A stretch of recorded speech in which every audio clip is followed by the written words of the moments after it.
Google ne va plus permettre aux campagnes politiques de faire de la publicité en ciblant des gens en fonction de leur prétendue appartenance politique. Les campagnes ne pourront pas non plus faire correspondre leur propre base de données d'électeurs potentiels avec la base d'utilisateurs de Google, pour cibler des individus sur des plateformes telles que YouTube et Google Search. Google a ajouté qu'il prendrait également des mesures contre les déclarations manifestement trompeuses dans les publicités.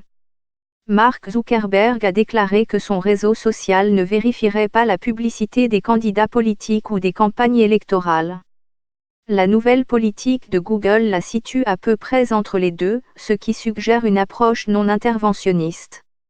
Nous reconnaissons qu'un dialogue politique solide est un élément important de la démocratie et que personne ne peut raisonnablement se prononcer sur chaque revendication, demande conventionnelle ou insinuation politique, a déclaré Scott Spencer, responsable de la gestion des produits Google Ads chez Google, dans un article publié mercredi sur son blog. Nous nous attendons donc à ce que le nombre de publicités politiques sur lesquelles nous agirons soit très limité, mais nous continuerons à le faire pour des violations claires. En se basant sur les habitudes de navigation d'un utilisateur comme les sites web d'actualité qu'il fréquente, Google suppose que cet utilisateur a des opinions politiques de gauche ou de droite. Aux États-Unis mais pas dans d'autres pays, dont le Royaume-Uni, les campagnes politiques ont la possibilité de cibler les gens en fonction de leur orientation politique. Il était cependant possible pour les campagnes menées dans d'autres pays de télécharger leur propre liste de coordonnées et une base de données des membres du parti, par exemple sur Google, qui les mettait en relation avec les utilisateurs de son service afin que les annonces puissent atteindre directement ces personnes. Nous commencerons à appliquer la nouvelle approche au Royaume-Uni d'ici une semaine, avant les élections générales, dans l'UE d'ici la fin de l'année et dans le reste du monde à compter du 6 janvier 2020. Les campagnes, comme n'importe quel autre annonceur, peuvent toujours placer des publicités contre des types spécifiques de contenu comme des vidéos sur le football ou des articles sur l'économie selon Google.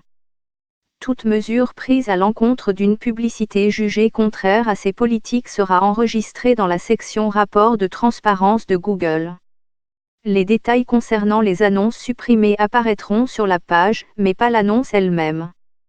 Google a déclaré que ces données resteraient téléchargeables pour pouvoir être analysées de manière indépendante. La publicité politique représente une part relativement faible des recettes publicitaires totales de Google, qui s'élevait à 116 milliards de dollars en 2018. Depuis mars 2019, par exemple, les chiffres de Google suggèrent que seulement 171 250 livres sterling ont été dépensés en publicité politique au Royaume-Uni. Aux États-Unis, les campagnes ont dépensé 128 millions de dollars en publicité Google depuis que la société a commencé à publier des données sur la région en mai 2018.